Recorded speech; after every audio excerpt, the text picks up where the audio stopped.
दर्शक बंधु, क्या आपको भी समाज को देखकर कभी ऐसा लगता है कि भगवान केवल धनवानों की सुनते हैं? क्या ईश्वर केवल सोने चांदी के छतर, भव्य मंदिरों और विशाल दान से ही प्रसन्न होते हैं? क्या एक निर्धन की पुकार, एक विद्यार्थी के पसीने और एक मासूम बच्चे की भक्ति का भगवान के दरबार में कोई मोल नहीं? यदि आपके मन में भी कभी यह प्रश्न उठा है, तो आज के बुधवार की यह चमत्कारी कथा आपके हर संशय को पूरी तरह से समाप्त कर देगी। बुधवार का दिन जीवन के सभी विघ्नों, रुकावटों को हरने और सफलता का मार्ग प्रशस्त करने का पावन दिन है। आज हम महादेव के तेजस्वी पुत्र भगवान कार्तिकेय की वह कथा सुनेंगे जो बताती है कि जब जीवन के मार्ग में अहंकार और विपत्ति की दीवार उपस्थित हो जाए तो उसे कैसे गिराया जाता है। आज की कथा एक ऐसे निर्धन लेकिन कर्मठ विद्यार्थी वीर और उसके नन्हे भतीजे प्रयाग की है। वीर जो एक तरफ अपनी परीक्षाओं की तैयारी के लिए रात दिन दीपस्तंभ के नीचे एक कर रहा है और दूसरी तरफ अटूट भक्ति से भगवान कार्तिकेय के मंदिर का प्रांगण स्वच्छ करता है। लेकिन जब धन और अहंकार के मद में चूर एक व्यापारी लाला जगतराम भगवान पर अपने सोने के वेल भाले का अधिकार जताना चाहता है, तब कैसे एक संघर्षरत छात्र की लहूलुहान उंगलियां और नन्हे प्रयाग की मासूमियत के आगे सोने का अहंकार मिट्टी में मिल जाता है। यह कथा उसी का साक्षात और शरीर को रोमांचित कर देने वाला प्रमाण है। महान संत रामानुजाचार्य जी के विचारों से प्रेरित यह कथा आपको सिखाएगी कि सबसे महान पूजा आपका कर्म और ईमानदारी है। किंतु दर्शक बंधु, आगे चलने से पूर्व एक अत्यंत आवश्यक बात ध्यान से सुन ले। भगवान की कोई भी व्रत कथा या प्रसंग कभी भी बीच में अधूरा नहीं रोकना चाहिए। जो व्यक्ति कथा को अधूरा रोक देता है उसे पूर्ण फल की प्राप्ति नहीं होती और उसके जीवन के विघ्न भी अपूर्ण ही रह जाते हैं। इसीलिए मेरा आपसे विनम्र आग्रह है कि वीर की लगन और नन्हे प्रयाग के इस संघर्ष की कथा को अंत तक अवश्य सुने। हो सकता है इस कथा का कोई एक प्रसंग आपके जीवन, आपके व्यापार या आपकी परीक्षाओं के सारे विघ्न सदा के लिए हर ले। जो भक्त भगवान की इस महिमा को सुनता है और उसे दूसरों तक पहुंचाता है, उस पर महादेव के पूरे परिवार की कृपा जन्म जन्मांतर तक बनी रहती है। इसलिए सच्चे सनातनी होने का अपना धर्म निभाएं। इस कथा को पूरे भक्ति भाव से लाइक करें, अपने परिवार और मित्रों के साथ साझा करें। और हां, हर बुधवार ऐसी ही शक्तिशाली और ऊर्जावान कथाएं सुनने के लिए आपके अपने चैनल भक्ति स्टेशन को अभी सब्सक्राइब करना ना भूलें। तो आइए अपने मन को एकाग्र कीजिए, दुनिया के सारे भेदभाव और चिंताओं को त्याग कर अपना हृदय भगवान के चरणों में लगाइए। कमेंट बॉक्स में पूरे विश्वास के साथ जयकारा लगाएं। ओम शरवण भवाय नमः या जय श्री गणेश और विघ्नों को हरने वाले देवताओं का स्मरण करते हुए इस परम कल्याणकारी कथा की मंगलमयी यात्रा आरंभ करते हैं। प्राचीन काल की बात है। एक नगर में वीर नाम का एक अत्यंत दरिद्र किंतु परिश्रमी और भगवान कार्तिकेय का परम भक्त नौजवान रहता था। उसके जीवन का ताना बाना इतनी कठोर नियति से बुना गया था कि देखने वालों की आंखों में भी अश्रु आ जाते। परंतु वीर के मुखमंडल पर एक अलौकिक शांति और अपार धैर्य का वास था। वह राज्य की सबसे महान और अत्यंत कठिन विद्या परीक्षा की तैयारी कर रहा था।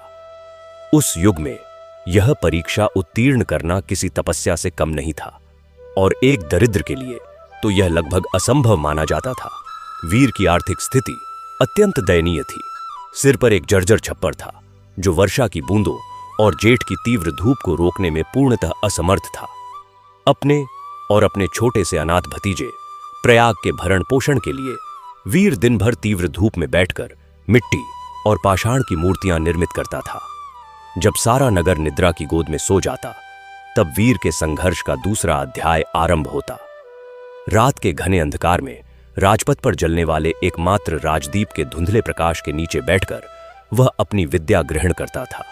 उसके पास तेल खरीदने के लिए एक भी तांबे का सिक्का नहीं होता था।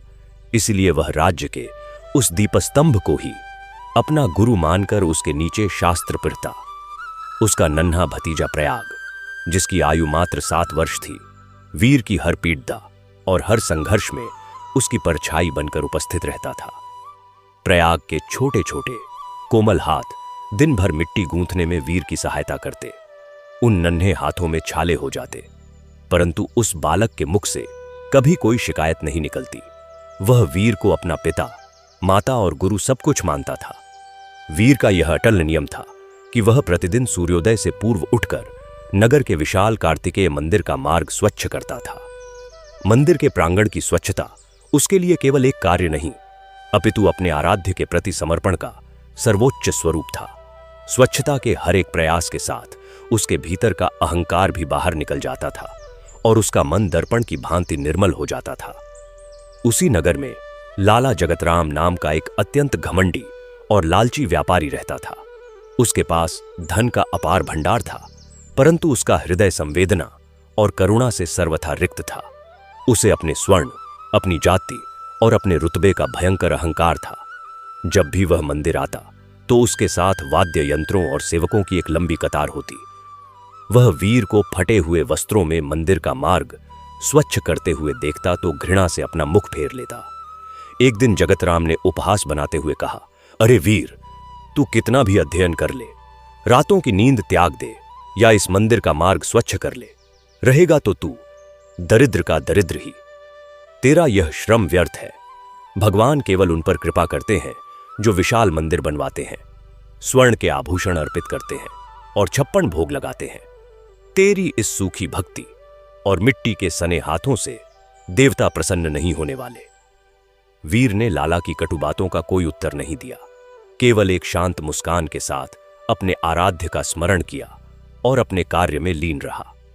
समय का चक्र घूमता रहा और स्कंद षष्ठी का परम पावन पर्व समीप आ गया। पूरे नगर में उल्लास का वातावरण था। लाला जगतराम ने अपने अहंकार को संतुष्ट करने और पूरे राज्य में अपने धन का वर्चस्व स्थापित करने के लिए एक घोषणा की। उसने कहा कि इस स्कंद षष्ठी पर वह भगवान कार्तिकेय को शुद्ध स्वर्ण का एक अत्यंत विशाल वेल अर्पित करेगा। उसने एक भव्य सुनहरी पालकी का निर्माण करवाया, जिसमें उस स्वर्ण वेल को रखकर पूरे नगर की परिक्रमा करते हुए मंदिर तक ले जाया जाना था। लाला का उद्देश्य भक्ति नहीं, अपितु अपनी संपत्ति का भोंडा प्रदर्शन था, परंतु नियति को कुछ और ही स्वीकार था। पर्व की पूर्व संध्या पर नगर में एक भयंकर आंधी और मूसलाधार वर्षा ने प्रलय का दृश्य उपस्थित कर दिया। मेघ ऐसे गरजे मानो आसमान फट गया हो। उसी भयंकर वर्षा के कारण मंदिर के मुख्य मार्ग की एक अत्यंत प्राचीन और विशालकाय दीवार भरभरा कर गिर गई। विशाल पाषाण खंडों, मिट्टी और पत्थरों के भारी ढेर ने मंदिर के मुख्य मार्ग को पूर्णतः अवरुद्ध कर दिया। प्रातः काल जब वर्षा रुकी और लोग वहां एकत्र हुए तो मार्ग की दुर्दशा देखकर स्तब्ध रह गए। उसी समय लाला जगतराम अपनी सुनहरी पालकी, स्वर्ण के वेल और अपने सशस्त्र प्रहरियों के साथ वहां आ पहुंचा। मार्ग को पत्थरों से भरा हुआ देखकर उसका अहंकार और क्रोध प्रज्वलित हो उठा। उसने अपने सेवकों को आदेश देते हुए कहा, इन दरिद्रों को मंदिर के इस मार्ग से हटा दो। इस मार्ग से आज केवल मेरी सुनहरी पालकी और मेरा यह अमूल्य स्वर्ण का वेल निकलेगा। नगर के सबसे बलवान मजदूरों को बुलाकर तुरंत इन पत्थरों को हटवाओ और मार्ग केवल मेरे लिए साफ करो। वहां उपस्थित जनसमूह लाला के इस उद्दंड व्यवहार को देखकर सहम गया। तभी भिद्ध को चीरते हुए एक अत्यंत शांत, तेजस्वी और वैरागी संत वहां पधारे। वे श्री रामानुजाचार्य जी के परम समानता और विशिष्टाद्वैत के विचारों के संवाहक महान संत रमण थे। उनके मुखमंडल पर सूर्य के समान तेज और नेत्रों में करुणा का सागर लहरा रहा था। संत रमण ने लाला जगतराम के अहंकार से भरे मुख की ओर देखा और अत्यंत कोमल किंतु गंभीर स्वर में कहा, लाला, तुम भ्रम में हो। भगवान के दरबार में स्वर्ण और मिट्टी दोनों एक समान हैं। परमेश्वर ना तो तुम्हारी जाति देखता है और ना ही तुम्हारे धन की चमक। वह तो केवल हृदय का भाव ग्रहण करता है। जो व्यक्ति अपने हाथों से बिना किसी लालच के और निस्वार्थ भाव से इस मार्ग के पत्थरों को हटाकर भक्तों के लिए रास्ता बनाएगा, वही सच्चा भक्त है और उसी की पूजा आज भगवान कार्तिकेय स्वीकार करेंगे। लाला जगतराम ने संत की बातों को अनसुना कर दिया और घमंड से हंसने लगा, परंतु उन वचनों ने वीर की आत्मा में एक दिव्य ऊर्जा का संचार कर दिया। वीर और उसके नन्हे भतीजे प्रयाग ने एक दूसरे की ओर देखा। बिना एक चटन्ने क्षण की प्रतीक्षा किए, बिना किसी भय या संकोच के दोनों आगे चले और उस भयंकर पत्थरों के ढेर के पास पहुंच गए। वीर ने अपने नंगे हाथों से उन भारी पाषाणों को उठाना आरंभ कर दिया। नन्हा प्रयाग भी अपनी पूरी शक्ति लगाकर छोटी छोटी चट्टानों और मिट्टी को वहां से हटाने लगा। भारी और खुरदरे पत्थरों को उठाने से वीर के हाथों की त्वचा घायल होने लगी। कुछ ही क्षणों में उसके हाथों से रक्त की धारा फूट गई और पत्थरों पर लाल रंग उकेरने लगी। परंतु वीर को किसी पीड़ा का भान नहीं था। उसके होठों पर निरंतर एक ही मंत्र का अखंड जाप चल रहा था, ओम शरवण भवाय नमः, ओम शरवण भवाय नमः। प्रयाग के कोमल हाथों में भी घाव हो गए थे, परंतु वह अपने चाचा के मुख से उच्चारित होते मंत्र की ध्वनि के साथ ताल मिलाता हुआ अपने छोटे छोटे हाथों से मलबा हटाता जा रहा था। वीर के मस्तिष्क में उसकी आसन्न विद्या परीक्षा की चिंता भी थी, क्योंकि उसके हाथ परीक्षा में लिखने के लिए भी आवश्यक थे।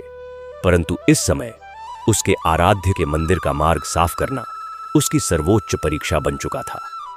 उसने अपनी लौकिक विद्या और ईश्वरीय सेवा के बीच एक अत्यंत अद्भुत और पारलौकिक संतुलन स्थापित कर लिया था। लाला जगतराम यह देखकर आग बबूला हो गया। एक दरिद्र उसकी आज्ञा का उल्लंघन कर रहा था। उसने अपने प्रहरियों को आदेश दिया कि वीर को बलपूर्वक वहां से हटा दें। प्रहरी जैसे ही आगे चले, वीर की अगाध लगन उसके मुख से निकलता ओम शरवण भवाय नमः का नाद और उस नन्हे बालक के मस्तक से गिरते पसीने की बूंदों ने एक ऐसा अदृश्य और शक्तिशाली आभामंडल उत्पन्न कर दिया कि प्रहरी वहीं रुक गए। उस अहंकारी लाला का सारा लौकिक बल उस निस्वार्थ भक्ति के समक्ष क्षीण और मृतप्राय हो गया। लोग सांस रोके इस अलौकिक दृश्य को देख रहे थे। वीर के हाथों से बहता रक्त उन पाषाणों को पावन कर रहा था। अंततः वीर और नन्हे प्रयाग ने अपने रक्त से सने हाथों से अंतिम भारी पत्थर को भी वहां से हटा दिया। मंदिर का मार्ग पूर्णतः स्वच्छ हो गया और तभी एक ऐसा चमत्कार हुआ जिसने सृष्टि के कण कण को कंपा दिया। अचानक आसमान के घने बादलों को चीरती हुई करोड़ों सूर्यों के समान एक अत्यंत दिव्य और प्रखर किरण सीधे मंदिर के स्वर्ण कलश और शिखर पर आकर चमकी। पूरा वातावरण एक स्वर्गीय सुगंध से भर गया।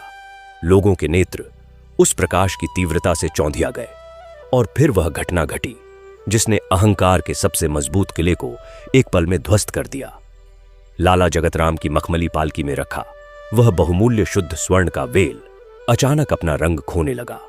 देखते ही देखते वह परम मूल्यवान स्वर्ण भयंकर काला हो गया और एक मृत कोयले के टुकड़े में परिवर्तित हो गया।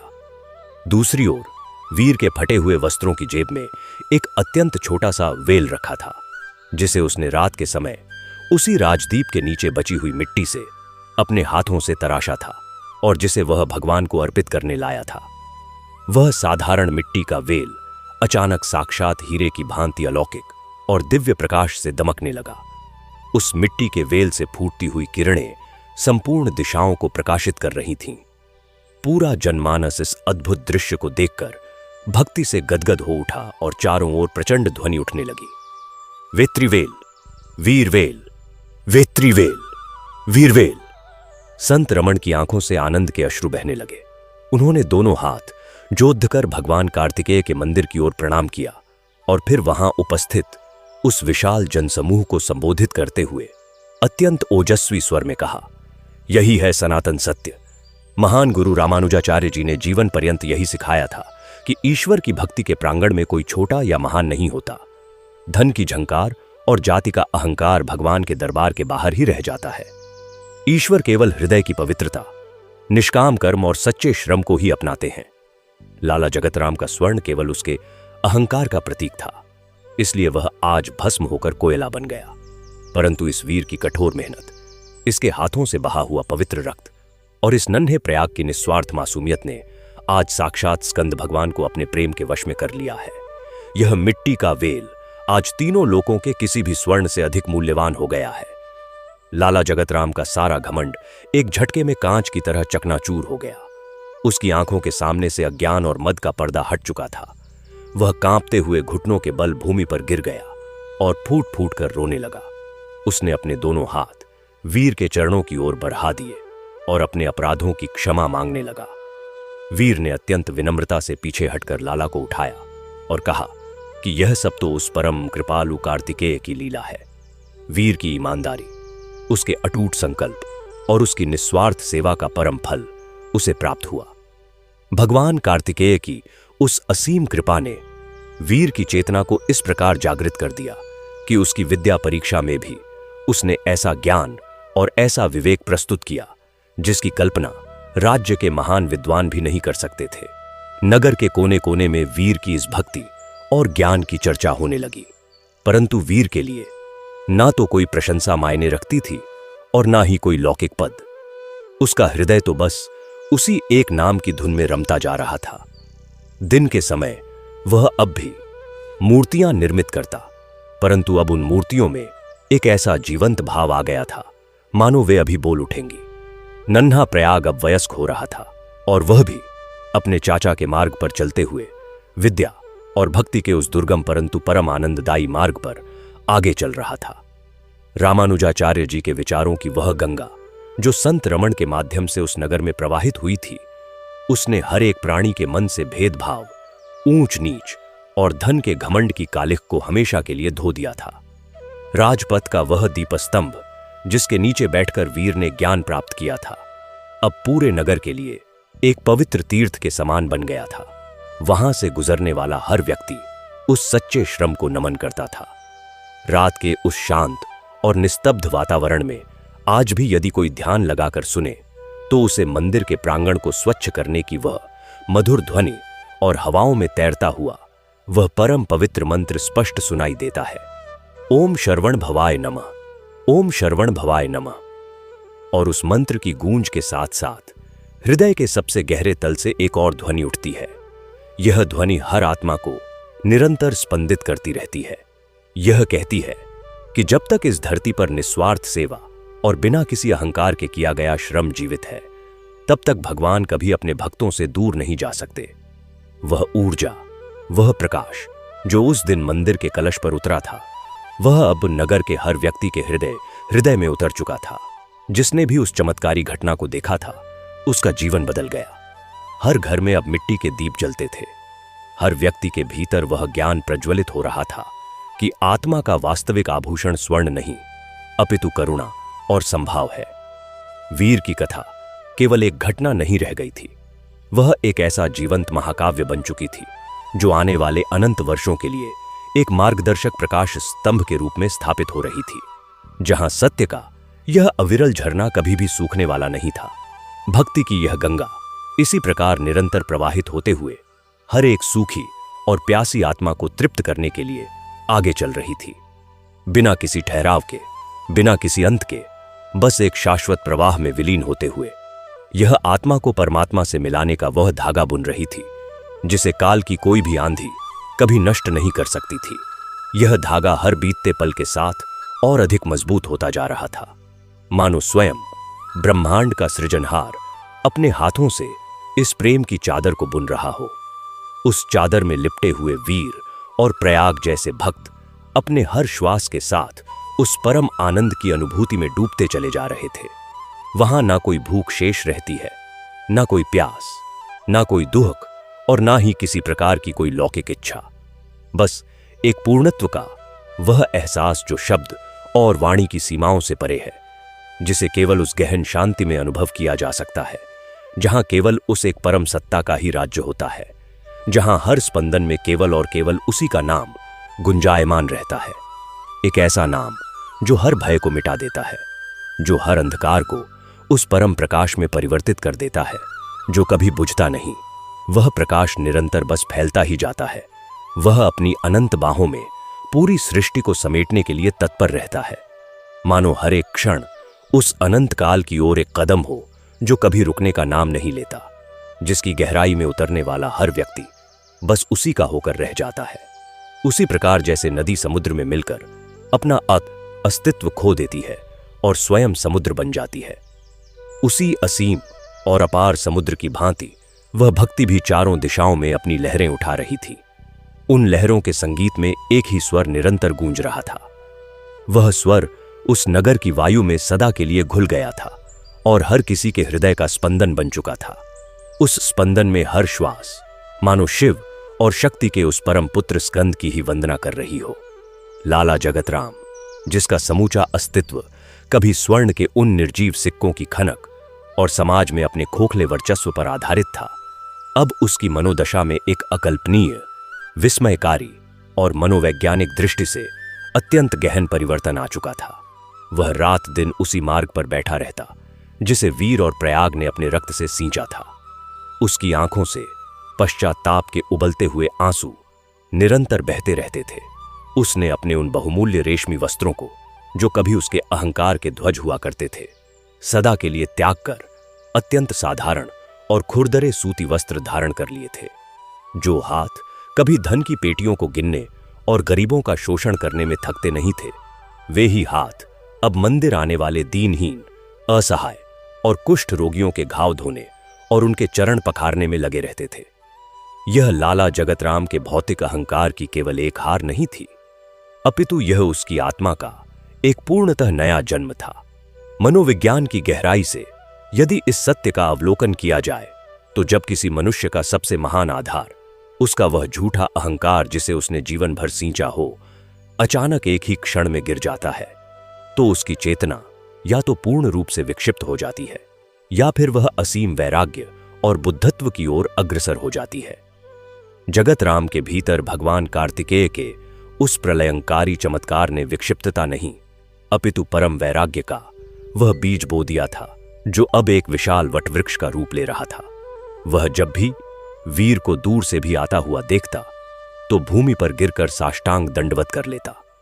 उसकी आंखों में अब किसी स्वर्ण की चमक नहीं, बल्कि उस मिट्टी के वेल का वह अलौकिक प्रकाश बसा रहता था जिसने उसकी आत्मा के सारे अंधकार को सोख लिया था।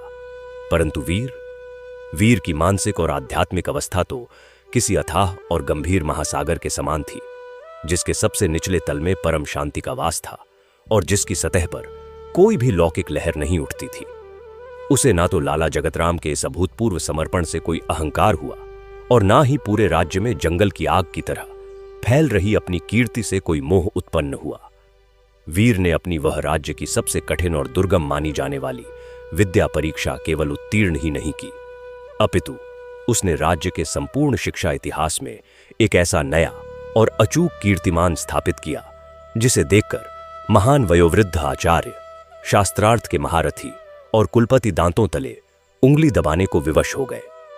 उसके द्वारा लिखे गए उत्तर पत्रों में केवल पोथियों का कंठस्थ निर्जीव ज्ञान नहीं था, बल्कि उसमें जीवन का वह धधकता हुआ सार था जो उसने राजदीप की उस मध्यम रोशनी के नीचे भूख से लद्दते हुए और मंदिर के उन भारी कठोर पाषाणों को अपने नंगे हाथों से उठाते हुए प्राप्त किया था। उसकी विद्या में एक ऐसा मनोवैज्ञानिक और दार्शनिक ओज था जो सीधे पढ़ने वाले की आत्मा को बेध देता था। राज्य के महाराज स्वयं वीर की इस कुशाग्र बुद्धि और उसके अलौकिक समर्पण के आगे नतमस्तक हो गए। उन्होंने पूरे राजसी सम्मान और वाद्य यंत्रों के साथ वीर को अपने दरबार में आमंत्रित किया। उसे राज्य के सर्वोच्च राजगुरु का पद तथा अपार धन संपत्ति, स्वर्ण मुद्राएं और जागीर देने का प्रस्ताव रखा। महाराज का विचार था कि ऐसा अमूल्य रत्न केवल राजमहल की शोभा बढ़ा सकता है, परंतु वीर ने अत्यंत विनम्रतापूर्वक, बिना किसी अभिमान के, उस राजसी प्रस्ताव को यह कहते हुए अस्वीकार कर दिया कि जिस विद्या का उद्देश्य केवल राजमहलों की शोभा बढ़ाना, स्वर्ण एकत्र करना या सत्ता की चाटुकारिता करना हो, वह विद्या पूर्णतः व्यर्थ और आत्मा के लिए एक विष के समान है। वीर ने महाराज के समक्ष हाथ जोड़ कर केवल एक ही वस्तु मांगी। नगर के सबसे दरिद्र, अछूत माने जाने वाले और समाज के सबसे निचले पायदान पर स्थित उन वंचित वर्ग के बालकों को शिक्षित करने के लिए मंदिर के समीप एक छोटा सा खुला प्रांगण, एक ऐसा स्थान जहां कोई जाति का दंभ ना हो, कोई वर्ण का बंधन ना हो और जहां धन का कोई प्रवेश ना हो। महाराज उसकी इस घोर निस्पृहता और वैराग्य को देखकर अवाक रह गए और उन्होंने तुरंत उस भूमि का प्रबंध करवा दिया। वीर ने उसी कार्तिकेय मंदिर के ठीक समीप एक अत्यंत साधारण किंतु ऊर्जावान विद्यापीठ की स्थापना की। महान संत रमण के आशीर्वाद और श्री रामानुजाचार्य जी के उन परम समानता, करुणा और विशिष्टाद्वैत के सिद्धांतों को वीर ने अपने विद्यापीठ का मूल आधार बनाया। उस विद्यापीठ में प्रवेश का केवल एक ही मापदंड निर्धारित किया गया था, सीखने की अगाध लगन, हृदय की पवित्रता और सच्चे श्रम के प्रति अटूट निष्ठा। उस विद्यापीठ की कोई चार दीवारी नहीं थी, क्योंकि वीर का मानना था कि ज्ञान को किसी भी भौतिक सीमा में नहीं बांधा जा सकता।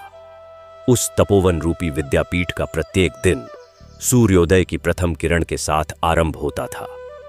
उस आरंभ में जो ध्वनि पूरे नगर के आकाश को चीरती हुई ब्रह्मांड में गूंजती थी, वह थी उन सैकड़ों बालकों के कंठ से एक साथ निकलता वह महामंत्र, ओम शरवण भवाय नमः, ओम शरवण भवाय नमः। यह केवल एक मंत्र का उच्चारण नहीं था, यह उन दरिद्र बालकों के, अनेक पूर्वजों के उस मौन क्रंदन का अंत था जिसे समाज ने हमेशा दबाया था।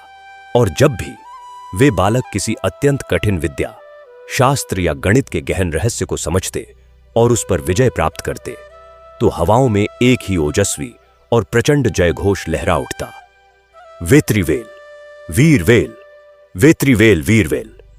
यह जयघोष उनके भीतर के अज्ञान रूपी तारकासुर के वध का प्रतीक बन गया था। नन्हा प्रयाग, जो कभी अपने छोटे हाथों से मिट्टी गूंथता था, अब किशोरावस्था की दहलीज पर कदम रख रहा था। उसने अपने चाचा वीर के उस भयंकर संघर्ष, उस भूख, उस पीड़ा और अंततः भगवान कार्तिकेय के उस अलौकिक चमत्कार को अपनी चेतना के सबसे गहरे तल में बसा लिया था। प्रयाग केवल उस विद्यापीठ का एक साधारण विद्यार्थी नहीं था, वह उस पूरे प्रांगण का स्पंदित होता हुआ हृदय था।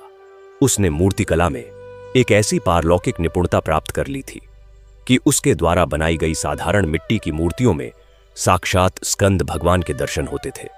जब वह मिट्टी को आकार देता तो ऐसा प्रतीत होता मानो वह मिट्टी में प्राण फूंक रहा हो। उसकी आंखें हमेशा एक असीम करुणा से भरी रहती थीं। वीर ने उसे न केवल शास्त्रों का ज्ञान दिया था, अपितु उसे यह भी सिखाया था कि सबसे महान शास्त्र मानव की पीड़ा को समझना और उसका निवारण करना है। रामानुजाचार्य जी का वह विशिष्ट अद्वैत दर्शन केवल एक बौद्धिक सिद्धांत या पोथियों में बंद कोई ज्ञान नहीं रह गया था, बल्कि वह उस नगर की हर एक गली, हर एक घर की जीवन शैली में ढल गया था। यह महान विचार कि यह संपूर्ण जगत और प्रत्येक जीव उसी एक परब्रह्म का अंश है और उस जीव की निष्काम सेवा ही नारायण की सबसे सच्ची और सर्वोत्कृष्ट सेवा है, लोगों के मनों में इतनी गहराई तक उतर गया था कि उसने समाज के उस भयंकर मनोवैज्ञानिक रोग को निकाल फेंका था, जो मनुष्यों को ऊंच नीच, सवर्ण अवर्ण और धनी निर्धन के अमानवीय खांचों में विभाजित करता था। अब कोई किसी को उसकी जाति से नहीं, बल्कि उसके कर्म और उसके श्रम से पहचानता था। जो व्यक्ति जितना अधिक श्रम करता, समाज में उसका सम्मान उतना ही अधिक होता। लाला जगतराम भी अब उसी विद्यापीठ में एक सेवक के रूप में कार्य करता था। वह प्रातः काल उन बालकों के लिए कुएं से जल खींचकर लाता, उनके लिए भोजन पकाता, और जब बालक विद्या ग्रहण करते तो वह दूर उपस्थित होकर आनंद के आंसू बहाता रहता। उसका वह सारा धन जो उसने जीवन भर पाप और शोषण की नींव पर स्थापित किया था, अब वह उसी धन को अनाथालयों, औषधालयों और कुओं के निर्माण में लुटा रहा था। उसे अब समझ में आ गया था कि धन को तिजोरी में बंद करने से वह मनुष्य की आत्मा को नष्ट कर देता है, परंतु जब वही धन जल की भांति समाज के कल्याण के लिए प्रवाहित होने लगता है तो वह एक पावन तीर्थ बन जाता है। संत रमण अक्सर उस विद्यापीठ में पधारते और उन बालकों को उपदेश देते। वे कहते कि भगवान कार्तिकेय ने केवल मार्ग के पत्थर नहीं हटाए थे, बल्कि उन्होंने इस पूरे समाज की चेतना पर स्थित उस अज्ञान और अहंकार के भारी पत्थरों से मनुष्य को मुक्त किया था, जिसने मनुष्य को मनुष्य से दूर कर दिया था। समय अपनी अबाध गति से आगे चल रहा था, परंतु उस नगर में मानो काल का चक्र ठहर सा गया था। वहां ना कोई किसी से ईर्ष्या करता था और ना ही कोई किसी को छोटा समझता था। वीर की उस अखंड तपस्या ने एक ऐसा गुरुत्वाकर्षण उत्पन्न कर दिया था जो दूर दूर के राज्यों से जिज्ञासुओं और सत्य के अन्वेषकों को अपनी ओर खींच लाता था। महान विद्वान जो अपने ज्ञान के अहंकार में चूर रहते थे, वे जब वीर के उस विद्यापीठ में आते और उन साधारण फटे वस्त्रों वाले बालकों के मुख से वेदों और उपनिषदों की अत्यंत गहन और मनोवैज्ञानिक व्याख्याएं सुनते, तो उनका सारा अभिमान उसी धूल में मिल जाता जिस धूल में वे बालक बैठकर पढ़ते थे। वीर कभी किसी आसन पर नहीं बैठता था, वह हमेशा भूमि पर अपने शिष्यों के बीच ही बैठता था। उसका मानना था कि गुरु यदि शिष्य से ऊंचा बैठ जाए तो ज्ञान का प्रवाह अवरुद्ध हो जाता है, क्योंकि जल हमेशा ऊंचाई से नीचे की ओर बहता है। परंतु ज्ञान रूपी जल तब सर्वोत्तम रूप से प्रवाहित होता है जब देने वाला और लेने वाला दोनों समतल भूमि पर हों, दोनों के भीतर एक ही परमात्मा का वास हो। यह कहानी केवल वीर, प्रयाग या लाला जगतराम की नहीं रह गई थी। यह मनुष्य की आत्मा के उस अनंत सफर की कहानी बन चुकी थी जो जन्म जन्मांतरों तक चलती रहती है। यह उस परम सत्य का उद्घाटन था कि इस मायावी संसार में जो कुछ भी हम अपनी आंखों से देखते हैं, यह धन, यह यौवन, यह रूप, यह सामाजिक प्रतिष्ठा, यह सब एक मृग तृष्णा है, एक ऐसा भ्रम है जो मनुष्य को भटकाता है। असली सत्य तो वह श्रम है जो बिना किसी फल की इच्छा के किया जाता है। असली सत्य वह करुणा है जो किसी दूसरे के घाव देखकर स्वयं दर्द से कराह उठती है। और सबसे बड़ा सत्य वह निःस्वार्थ प्रेम है जो उस नन्हे प्रयाग के हृदय में था, जिसने बिना यह जाने कि भगवान कौन है, केवल अपने चाचा के पसीने को देखकर अपने छोटे छोटे हाथों को पत्थरों से छलनी कर लिया था। भगवान कार्तिकेय का वह मंदिर अब केवल एक ईंट और पत्थर का ढांचा नहीं था, बल्कि वह एक जागृत शक्तिपीठ बन चुका था। वहां रखा वह मिट्टी का वेल आज भी उसी अलौकिक प्रकाश से जगमगाता था। कई बार चोरों ने और अन्य राज्यों के लालची राजाओं ने उस हीरे के समान चमकते मिट्टी के वेल को चुराने का प्रयास किया, परंतु जैसे ही कोई अपवित्र और लालची हाथ उस वेल को स्पर्श करने का प्रयास करता, वह वेल अपनी सारी चमक खोकर पुनः एक साधारण मिट्टी का ढेला बन जाता। और जैसे ही वह दुष्ट व्यक्ति वहां से भागता, वह वेल फिर से करोड़ों सूर्यों के तेज से प्रज्वलित हो उठता। इस चमत्कार ने यह सिद्ध कर दिया था कि ईश्वर किसी वस्तु में नहीं, बल्कि उस भाव में बसता है जिस भाव से वह वस्तु अर्पित की गई हो। वीर की वह मिट्टी जिसने उसके श्रम और उसके रक्त को पिया था, वह पूरे ब्रह्मांड के सभी आभूषणों से अधिक मूल्यवान हो गई थी। रात के समय जब संपूर्ण नगर गहरी निद्रा में होता, तब वीर आज भी उसी राजपथ के पुराने दीपस्तंभ के पास जाता। अब उसे वहां रहने की आवश्यकता नहीं थी, क्योंकि संपूर्ण ज्ञान उसके भीतर से ही उद्गमित हो रहा था। परंतु वह उस दीपस्तंभ के नीचे बैठकर अपने अतीत को स्मरण करता। वह याद करता उन भयंकर सर्द रातों को जब उसके शरीर पर एक पर्याप्त वस्त्र भी नहीं होता था और वह ठंड से कांपते हुए अपनी उंगलियों को रगद्दा रगद्दा कर शास्त्र पढ़ता था। वह उस राजदीप को प्रणाम करता जिसने एक गुरु की भांति उसे अंधकार में प्रकाश दिखाया था। और वहीं पास में बैठकर नन्हा प्रयाग, जो अब एक युवा बन चुका था, अपनी बांसुरी से एक ऐसी मधुर और हृदय विदारक धुन निकालता जो सीधे उस परमपिता के चरणों में जाकर विलीन हो जाती। उस बांसुरी की तान में ना कोई शब्द होता था, ना कोई भाषा, बस एक विशुद्ध समर्पण होता था जो हर सुनने वाले की आंखों को नम कर देता था। और फिर उस एकांत में जब ब्रह्मांड का हर एक कण ध्यान मग्न प्रतीत होता, तब उन दोनों चाचा भतीजे के हृदय से एक ऐसा नाद उठता जो किसी ध्वनि तरंग से नहीं, बल्कि आत्मा की गहराई से उत्पन्न होता था। वह नाद हवाओं में घुलकर हर उस व्यक्ति के पास पहुंच जाता जो अपने जीवन की कठिनाइयों से हार मानकर रो रहा हो, जो अपने दुर्भाग्य को कोस रहा हो, या जो किसी अहंकारी के अत्याचारों से कुचला जा रहा हो। वह नाद उनके कानों में फुसफुसाता और उन्हें सांत्वना देता कि उठो, अपने पसीने से इस धरती को सींचो, क्योंकि तुम्हारा श्रम कभी व्यर्थ नहीं जाएगा। वह नाद उन सोई हुई आत्माओं को झकझोर कर जगाता और उनमें एक नई ऊर्जा का संचार करता। उस नाद में केवल एक ही पुकार होती, एक ही प्रार्थना होती, एक ही सत्य का निरंतर उद्घोष होता। एयूएम शरवण भवाय नमः, एयूएम शरवण भवाय नमः। और जैसे ही यह मंत्र गूंजता, ब्रह्मांड की सारी सकारात्मक शक्तियां उस स्थान पर एकत्रित हो जातीं, मानो स्वयं देवता भी उस परम भक्ति के रस का पान करने के लिए स्वर्ग से उतर आए हों।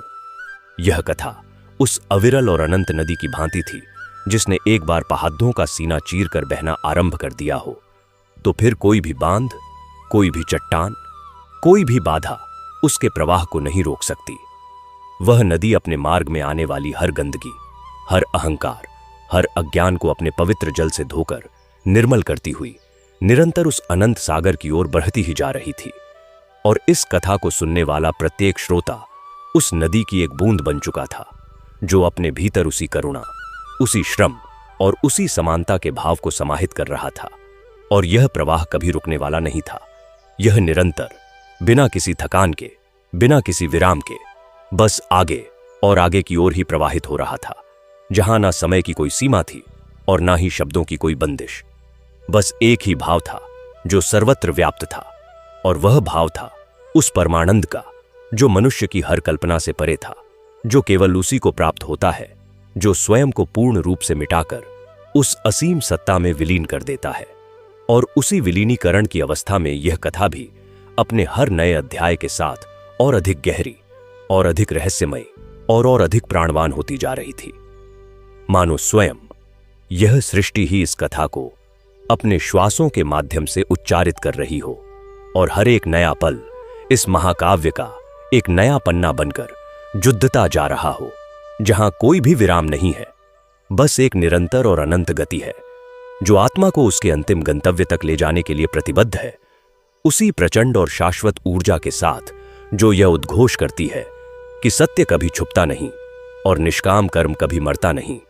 और इसी सत्य की अमर गाथा के बीच यह प्रवाह अबाध रूप से निरंतर और सदा सर्वदा के लिए चलता ही जा रहा था, बिना किसी अंत की प्रतीक्षा किए, बस अपने ही आनंद में मग्न होकर बहता ही जा रहा था, बहता ही जा रहा था।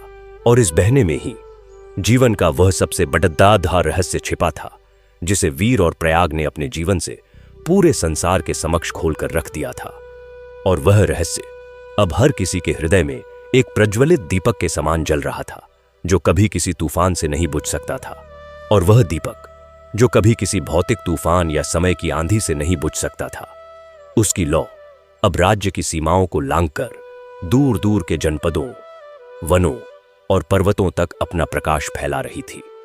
वीर और नन्हे प्रयाग, जो अब युवा हो चला था, का यह आश्रम, जो किसी चार दीवारी का मोहताज नहीं था, अब एक मनोवैज्ञानिक और आध्यात्मिक क्रांति का केंद्र बन चुका था। समाज के वे सभी नियम जो सदियों से अज्ञान, अंधविश्वास और जातिगत श्रेष्ठता के आधार पर बनाए गए थे, वे अब इस विद्यापीठ की वैचारिक भट्टी में तपकर राख हो रहे थे। यह एक ऐसा अद्भुत और अकल्पनीय कालखंड था, जहां राज्य का राजा और एक साधारण चर्मकार दोनों एक ही पंगत में भूमि पर बैठकर भोजन ग्रहण करते थे, और दोनों के हृदयों में एक ही समान परम आनंद की लहरें उठती थीं। लाला जगतराम, जिसका समूचा जीवन कभी केवल स्वर्ण की गणना में व्यतीत होता था, अब उस विद्यापीठ का सबसे निस्वार्थ सेवक बन चुका था। वह रात दिन कुएं से जल निकालता, लकद्दियां चीरता और उन बालकों के चरण पखाड़ता जिन्हें समाज ने कभी अछूत कहकर दुत्कारा था। यह उसके लिए कोई दंड नहीं था, अपितु यह उसकी आत्मा का वह शुद्धिकरण था जिसके बिना परमात्मा की प्राप्ति सर्वथा असंभव है। परंतु मानव का मन एक अत्यंत जटिल और भूल भुलैया के समान है। जब भौतिक और धन का अहंकार नष्ट हो जाता है, तब ज्ञान और बुद्धि का अहंकार सिर उठाने लगता है। एक दिन उस नगर में आचार्य श्रीपति नाम के एक अत्यंत उद्भट और शास्त्रार्थ के अजेय महारथी का आगमन हुआ। आचार्य श्रीपति को चारों वेदों, 18 पुराणों और समस्त दर्शन शास्त्रों का कंठस्थ ज्ञान था। उन्होंने अपने बौद्धिक तर्क और वाक्पटुता से बड्डी ही बड़े पबा पड़ के राज्यों के कुलपतियों और राजगुरुओं को शास्त्रार्थ में पराजित कर उनका मान मर्दन किया था। उनके भीतर अपने ज्ञान का एक भयंकर और सूक्ष्म अहंकार व्याप्त था। जब उन्होंने वीर की कीर्ति सुनी कि एक दरिद्र मूर्ति बनाने वाला, जिसने कोई गुरुकुल की पारंपरिक शिक्षा नहीं ली, वह पूरे राज्य का मार्गदर्शन कर रहा है, तो उनके भीतर की ईर्ष्या और बौद्धिक अभिमान जाग उठा। वे अपने सैकड़ों शिष्यों, भारी भरकम ग्रंथों और राजसी तामझाम के साथ वीर के विद्यापीठ में पहुंचे।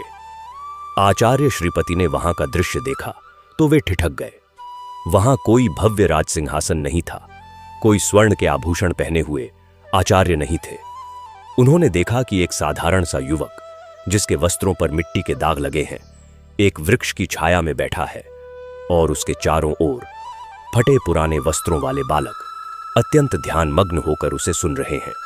श्रीपति ने अत्यंत दर्प और उपहास से भरे स्वर में कहा, क्या तुम ही वह वीर हो जिसने पूरे राज्य में अपने झूठे ज्ञान का माया जाल फैला रखा है? मैं आचार्य श्रीपति, दिग्विजयी विद्वान, तुम्हें शास्त्रार्थ की चुनौती देता हूं। यदि तुम में साहस है तो मेरे प्रश्नों का उत्तर दो, अन्यथा अपने इस पाखंड को बंद करके मेरी दास्ता स्वीकार करो। पूरे विद्यापीठ में एक गहरा सन्नाटा छा गया। लाला जगतराम, जो वहां जल का घदद्धा लिए खड़दद्धा था, उसके हाथ क्रोध से कांपने लगे, परंतु उसने वीर की ओर देखा जो अत्यंत शांत था। वीर के मुखमंडल पर ना तो कोई भय था, ना ही कोई क्षोभ और ना ही शास्त्रार्थ की कोई व्याकुलता। वीर ने अत्यंत कोमल मुस्कान के साथ अपने दोनों हाथ जोत दे और कहा, हे विद्वान आचार्य, मैं तो एक अत्यंत अज्ञानी और दरिद्र सेवक हूं। मैं आपसे शास्त्रार्थ कैसे कर सकता हूं? मेरे पास तो ना तो शब्दों का भंडार है और ना ही तर्कों का जाल। मेरा ज्ञान तो केवल मेरे आराध्य भगवान कार्तिकेय के चरणों की धूल है। आप तो स्वयं ज्ञान के सागर हैं। मैं तो अपनी पराजय पहले ही स्वीकार करता हूं। कृपया इस आसन पर विराजिए और हमें अपने ज्ञान से कृतार्थ कीजिए। वीर की इस असीम विनम्रता ने आचार्य श्रीपति के अहंकार को और भी अधिक भद्दाका दिया। उन्होंने इसे वीर की कायरता समझा। वे अत्यंत जटिल और क्लिष्ट संस्कृत श्लोकों का उच्चारण करने लगे। आत्मा, परमात्मा, द्वैत, अद्वैत और सृष्टि के रहस्यों पर बड्डे हिबडद्दे और उलझे हुए तर्क प्रस्तुत करने लगे। वे लगातार घंटों तक बोलते रहे। उनके शब्द किसी बाण की भांति तीखे थे और उनका उद्देश्य केवल वीर को नीचा दिखाना था। परंतु वीर मौन था। वह केवल मुस्कुरा रहा था। उसकी वह मुस्कान किसी उपहास की नहीं, बल्कि उस परम करुणा की थी जो एक मां अपने नासमझ बालक के प्रति रखती है। वीर की उस अखंड और पारलौकिक शांति के आगे आचार्य श्रीपति के भारी भरकम शब्द प्रभावहीन होने लगे। उनका मस्तिष्क तपने लगा। वे चिल्लाए, तुम मौन क्यों हो? क्या तुम्हारे पास मेरे तर्कों का कोई उत्तर नहीं है? क्या यही तुम्हारा रामानुजाचार्य जी का दर्शन है? तभी वहां युवा प्रयाग आ गया। उसके हाथों में गीली मिट्टी थी और उसके माथे पर पसीने की बूंदें चमक रही थीं। प्रयाग ने अपनी उस गीली मिट्टी को आचार्य श्रीपति के सामने रख दिया और अत्यंत मधुर परंतु वज्र के समान दृढ़ स्वर में कहा, हे आचार्य, मेरे चाचा वीर के पास आपके इन खोखले शब्दों का कोई उत्तर नहीं है, क्योंकि जो सत्य है उसे शब्दों के किसी जाल में नहीं बांधा जा सकता। आप आत्मा और परमात्मा की बात करते हैं, परंतु क्या आपने कभी किसी भूखे को अपना भोजन दिया है? क्या आपने कभी किसी कोरही के घाव धोए हैं? आपका सारा ज्ञान इन पोथियों के सूखे पन्नों में कैद है। जब तक आपके हाथों में श्रम के छाले नहीं पुडिटी डेहते, जब तक आपके भीतर करुणा के आंसू नहीं बहते, तब तक आपका यह सारा कंठस्थ ज्ञान केवल एक शोर है, एक भयंकर मानसिक रोग है। प्रयाग ने उस गीली मिट्टी को अपने हाथों में लिया और देखते ही देखते केवल कुछ ही क्षणों में उसने उस मिट्टी से भगवान कार्तिकेय की एक अत्यंत जीवंत और सजीव मूर्ति टेररच दी। उस मूर्ति में इतना आकर्षण और इतना तेज था कि आचार्य श्रीपति की आंखें फटी की फटी रह गईं। प्रयाग ने कहा, देखिए आचार्य, यह केवल मिट्टी थी, परंतु जब मेरे चाचा की शिक्षा, मेरा श्रम और मेरे हृदय का प्रेम इसमें मिला तो यह साक्षात परमेश्वर का रूप बन गई। यही है सच्चा विशिष्टाद्वैत। भगवान केवल आकाश में नहीं बैठे हैं, वे तो इस धरती के कण कण में, इस मिट्टी में और हर उस मजदूर के पसीने में वास करते हैं जो निष्काम भाव से कर्म करता है। आचार्य श्रीपति अवाक रह गए। उनका वह सारा बौद्धिक अहंकार जिसे उन्होंने जीवन भर ग्रंथों को रट रट कर पाला था, वह प्रयाग के इन सीधे और सत्य से सने वचनों के आगे रेत के महल की तरह भरभरा कर गिर पड़ ठहरा। उन्होंने मनोविज्ञान के उस सबसे गहरे सत्य का साक्षात्कार कर लिया था कि जब तक ज्ञान का विवाह कर्म और करुणा से नहीं होता, तब तक वह ज्ञान आत्मा के लिए केवल एक बोझ होता है। आचार्य श्रीपति के नेत्रों से अश्रु बह निकले। उनकी वह कठोरता छूमंतर हो गई। वे रोते हुए वीर और प्रयाग के चरणों में गिर पड़े डंडे। उन्होंने अपनी वे सारी पोथियां जिन पर उन्हें घमंड था वहीं उसी प्रांगण की मिट्टी में रख दी और बोले, हे महात्मन, मुझे क्षमा कर दे।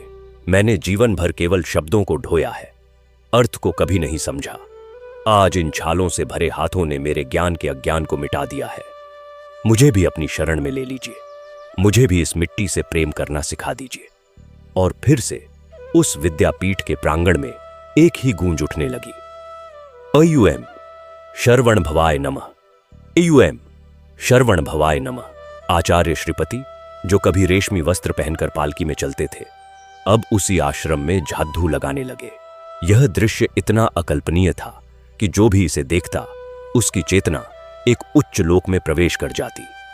वीर ने सिद्ध कर दिया था कि अहंकार चाहे धन का हो या बुद्धि का, उसका शमन केवल और केवल सच्ची विनम्रता और निष्काम सेवा से ही संभव है। भगवान कार्तिकेय के उस चमत्कारिक मंदिर में अब किसी स्वर्ण या आभूषण का कोई प्रवेश नहीं था। वहां अब केवल और केवल श्रद्धा के फूल चढ़ते थे। वह मिट्टी का छोटा सा वेल आज भी मंदिर के गर्भगृह में स्थापित था, जो हर पल यह गवाही देता था कि परमपिता परमात्मा किसी दिखावे का भूखा नहीं है। उस वेल से निकलने वाला प्रकाश कोई साधारण प्रकाश नहीं था। वह तो साक्षात ज्ञान की वह रश्मि थी जो हर उस व्यक्ति के भीतर प्रविष्ट हो जाती थी, जो वहां अपने अहंकार को त्याग कर आता था। समय के पहिए निरंतर घूम रहे थे। वीर के बाल अब श्वेत हो चुके थे, परंतु उसके शरीर की ऊर्जा और उसके मुख का तेज पहले से सहस्त्रों गुना अधिक बढ़ चुका था। वह आज भी वही था, एक अत्यंत साधारण, दरिद्र परंतु परम परिश्रमी साधक। उसने कभी अपने लिए एक भी पक्की ईंट का घर नहीं बनवाया। उसका शयन आज भी उसी जर्जर छप्पर के नीचे होता था। लोग उससे पूछते, हे गुरुदेव, आपके पास तो महाराज से लेकर बड़े बड़े सेठों की संपत्ति है, फिर आप इस दरिद्रता में क्यों रहते हैं? वीर अत्यंत शांति से उत्तर देता, दरिद्रता वस्तुओं के ना होने में नहीं है, दरिद्रता तो इच्छाओं के अनंत होने में है। जिसके भीतर परमात्मा का वास हो गया, उसके लिए यह पूरी सृष्टि ही उसका घर है। यह छप्पर मुझे हर दिन यह स्मरण कराता है कि यह शरीर नश्वर है और एक दिन इसी मिट्टी में मिल जाना है। मैं इस मिट्टी से दूर कैसे रह सकता हूं? प्रयाग अब एक अत्यंत तेजस्वी और परिपक्व आचार्य बन चुका था। उसने वीर के उस ज्ञान को, उस दर्शन को केवल राज्य ही नहीं बल्कि संपूर्ण भारतवर्ष में फैलाने का संकल्प ले लिया था। वह गांव-गांव जाता, नगर-नगर भटकता और लोगों को यह सत्य समझाता कि जाति, वर्ण और संपदा के आधार पर मनुष्य का मूल्यांकन करना सबसे बड़ा पाप है। जहां-जहां प्रयाग के कदम पढ़ते, वहां की मिट्टी पावन हो जाती। उसके मुख से जब वेत्री वेल, वीर वेल का नैकियात का नाद निकलता, तो सोते हुए लोगों की आत्माएं झंकृत हो उठतीं। वह लोगों को श्रम की गरिमा सिखाता। वह सिखाता कि जो हाथ अपने लिए नहीं अपितु दूसरों के लिए कार्य करते हैं, वे साक्षात भगवान के हाथ बन जाते हैं। वीर और प्रयाग की इस निस्वार्थ यात्रा ने मनोविज्ञान के उस उच्चतम शिखर को स्पर्श कर लिया था, जहां व्यक्ति का स्वयं पूरी तरह से विलुप्त हो जाता है और वह पूर्ण रूप से समष्टि का हिस्सा बन जाता है। उनके भीतर कोई मैं शेष नहीं था, केवल हम और वह परम सत्ता ही विद्यमान थी। यह एक ऐसी आध्यात्मिक कीमियागरी, अल्केमी थी, जिसने उस पूरे राज्य के समाज को एक ऐसा परिवार बना दिया था जहां कोई अनाथ नहीं था, कोई भूखा नहीं था और कोई भी ज्ञान से वंचित नहीं था। रात के उस सन्नाटे में जब वीर ध्यानावस्थित होता, तो उसे ऐसा प्रतीत होता मानो साक्षात भगवान कार्तिकेय अपने मयूर पर सवार होकर उसके समक्ष खड्डदब्धेय हैं और अत्यंत प्रेम से उसके सिर पर हाथ फेर रहे हैं। वह अलौकिक स्पर्श वीर की सारी थकान, जीवन भर के सारे संघर्ष और सारी पीड़ाओं को एक ही पल में हर लेता था। उस अनुभूति में जो गहराई थी, वह शब्दों की परिधि से बहुत दूर की बात थी। वह एक ऐसा मौन था जो समस्त ध्वनियों का जन्मदाता था। वीर की सांसें अब केवल एक शरीर की सांसें नहीं रह गई थीं, वे उस पूरे ब्रह्मांड की धड़कन बन चुकी थीं। और यह कथा जो उस दरिद्रता और भूख के भयानक अंधकार से प्रारंभ हुई थी, वह अब प्रकाश के उस अनंत महासागर में परिवर्तित हो चुकी थी, जिसकी ना कोई थाह थी और ना ही कोई किनारा, जो केवल निरंतर अपनी असीम गहराई में उतरता ही जा रहा था। और हर गहराई के साथ सत्य का एक नया आयाम, भक्ति का एक नया स्वरूप और प्रेम का एक ऐसा अथाह सागर प्रकट होता जा रहा था, जो हर सुनने वाले को अपनी लहरों में बहाकर उस परम धाम की ओर ले जाने के लिए आतुर था, जहां ना जन्म का दुख है और ना मृत्यु का भय। जहां केवल और केवल एक अखंड और अविनाशी आनंद का साम्राज्य है।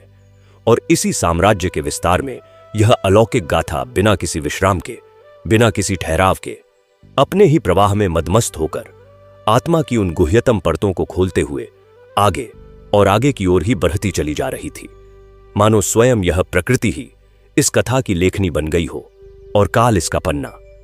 और यह लेखनी कभी रुकने का नाम नहीं ले रही थी, बस लिखती ही जा रही थी उस परम प्रेम और निष्काम कर्म के उस महामंत्र को, जो सृष्टि के अंत तक हर हृदय में स्पंदित होता रहेगा। और उसी स्पंदन के साथ काल का वह अजेय और विशाल चक्र अपनी धुरी पर घूमता रहा। ऋतुएं आतीं और जातीं, पीढ़ियां जन्म लेतीं और युवा होतीं, परंतु उस विद्यापीठ और उस पावन नगर की आध्यात्मिक ऊर्जा में रत्ती भर भी क्षय नहीं हुआ। वीर का वह भौतिक शरीर, जिसने जीवन भर घोर परिश्रम, भूख और तपस्या की अग्नि को सहाता किया था, अब अपनी पूर्णता और अंतिम अवस्था को प्राप्त हो रहा था। उसकी देह भले ही अत्यंत जीर्ण और वृद्ध हो चुकी थी, परंतु उसकी आंखों में निवास करने वाला वह ब्रह्मांडीय तेज अब इतना प्रखर हो चुका था कि कोई भी साधारण मनुष्य उन आंखों में सीधे देखने का साहस नहीं कर पाता था। ऐसा प्रतीत होता था मानो उन नेत्रों में साक्षात ज्ञान का सूर्योदय हो चुका हो। एक शरद पूर्णिमा की अत्यंत शांत और रहस्यमयी रात्रि को, जब संपूर्ण आकाश पूर्ण चंद्र के श्वेत और निर्मल प्रकाश से स्नान कर रहा था, वीर ने युवा प्रयाग, वृद्ध हो चले लाला जगतराम, ज्ञानी आचार्य श्रीपति और विद्यापीठ के समस्त विद्यार्थियों को उसी प्राचीन और ऐतिहासिक राजदीप दीपस्तंभ के नीचे एकत्र होने का संदेश दिया। यह वही स्थान था जहां से वीर की विद्या और संघर्ष का प्रथम अध्याय आरंभ हुआ था। आज वहां किसी राजदीप के तेल की आवश्यकता नहीं थी, क्योंकि वहां उपस्थित हर एक आत्मा स्वयं में प्रज्वलित एक दीपक बन चुकी थी। वीर अत्यंत धीमी किंतु सधी हुई चाल से चलकर राजदीप के नीचे भूमि पर बैठ गया। सभी उपस्थित जनों की आंखों में एक अनजानी सी पीड़ा और अश्रुओं का सागर उमड़ रहा था। वे सब समझ चुके थे कि आज एक महान युग का अवसान होने वाला है। वीर ने अपनी करुणा से भरी दृष्टि सब पर डाली और अत्यंत मधुर, गंभीर एवं आकाशवाणी के समान गूंजते हुए स्वर में कहा, हे मेरे आत्मीय अंशों, रोना किस बात का। यह भौतिक शरीर जो इस पावन मिट्टी से निर्मित हुआ था और जिसने जीवन भर केवल इसी मिट्टी से प्रेम किया, अब समय आ गया है कि यह शरीर अपने परम विश्राम के लिए पुनः इसी मिट्टी की गोद में समा जाए। मृत्यु कोई अंत नहीं है, यह तो केवल एक पुराने और फटे हुए वस्त्र को त्याग कर उस परमपिता के घर लौटने का एक अत्यंत सुंदर और आनंददायी उत्सव है। वीर ने युवा प्रयाग को अपने समीप बुलाया। प्रयाग के नेत्रों से अविरल जलधारा बह रही थी। वीर ने अपने वे दोनों खुरदरे और छालों से भरे हाथ प्रयाग के मस्तक पर रख दिए और कहा, मेरे पुत्र प्रयाग, तुमने मेरे इस जीवन के हर श्वास को देखा है। याद रखना, भगवान कार्तिकेय का वह वेल भाला जो उस दिन मंदिर में हीरे के समान चमका था, वह कोई लौकिक अस्त्र नहीं है। वह वेल ज्ञान का वह अमोघ शस्त्र है जो मनुष्य के भीतर बैठे अज्ञान और अहंकार रूपी तारकासुर का वध करता है। जब तक तुम्हारे हाथों में श्रम के छाले रहेंगे और जब तक तुम्हारे हृदय में दरिद्रों और पीड़ितों के प्रति प्रेम का स्पंदन रहेगा, तब तक वह वेल तुम्हारे भीतर निरंतर चमकता रहेगा। रामानुजाचार्य जी का वह समानता का दर्शन अब पोथियों से निकलकर तुम्हारे आचरण में जीवित रहना चाहिए। कोई छोटा नहीं, कोई बड़ा नहीं, हम सब केवल उसी एक परम ज्योति के अंश हैं। इतना कहकर वीर ने अपने दोनों नेत्र बंद कर लिए। उसने अपने दोनों हाथों को हृदय के पास जोत और उसके कंठ से एक अत्यंत धीमा परंतु संपूर्ण सृष्टि को झकझोर देने वाला नाद उत्पन्न हुआ। एवं शरवण भवाय नमः, एवं शरवण भवाय नमः, एवं शरवण भवाय नमः।